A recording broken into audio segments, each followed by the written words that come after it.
What's up guys, before the video starts I just quickly want to say thank you so much. In the last 2 videos we've made, we've gotten 9 subscribers and that is just insane. But in today's video, we're going to be talking about 5 tips and tricks for beginners in Ghost of Tabor. So coming in strong at number 1, we have vault organization. Don't just chuck everything around like I do. If you get something out of a raid, please just organize your things. The last 2 weeks, I've been playing on and off, so I haven't gotten that much stuff, but just with the little stuff I have gotten, it is a complete mess. So organize your backpacks and organize all the loot. So I've just finished organizing my own loot. As you can see, I can track how much guns I have, and I can kind of track my own progression in the game. It makes it a lot easier. I know how much spare items I have.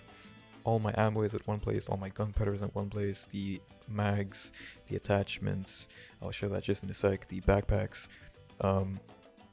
Yeah, it just makes your life a lot easier. So coming in at number 2, we have this little ball minigame thing that they added in the game. It might seem stupid, I know, but please try it out. Every time you come back from a raid, just take one of these balls and just throw them around. Try and see how the nades work in the game. Trying to throw a nade through a little tight gap between the pillars, for example, is a great practice. It's just something that you should do. It's just a little fun thing while you search for a game. I have blown myself up multiple times now because I didn't know how the velocity of the nades works. So just play around with them, see how they work, and just get used to the action of using the grenades.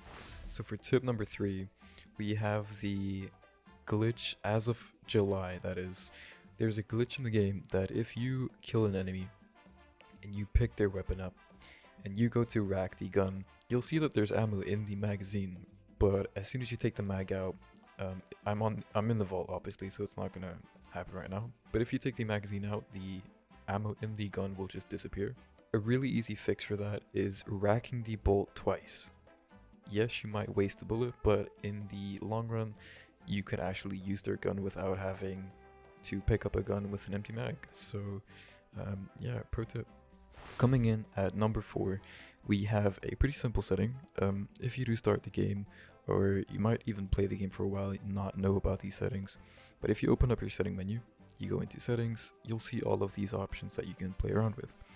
I recommend turning on virtual gun stock. So virtual gun stock basically simulates the stock of the gun. In real life, the gun's stock would be pushing into your shoulder, meaning you wouldn't be able to move the gun left or right with your back hand. You would be controlling the gun with your front hand. That is what the virtual gun stock does. It simulates the stock pushing against your shoulder.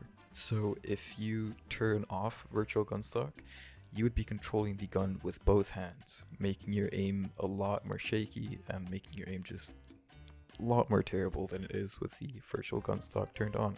Trust the process and yeah, play with virtual gun stock on. So the next setting we have is player body.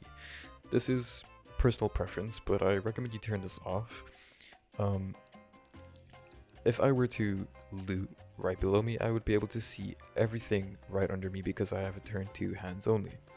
If I had it turned to body, I would not be able to see where my knees are. It just ruins your field of view, and it's really not worth it. It also helps a little with FPS if you are having trouble with that, so yeah, just another good recommendation. The last setting I recommend is hand pitch rotation offset. So when you launch the game automatically rotates your wrist to the way you're holding the controllers. If you turn this up or down, you might want to play around with it. If you turn it down, it forces your wrist to be in a much more natural state, allowing you to just aim a lot better. It's pretty simple.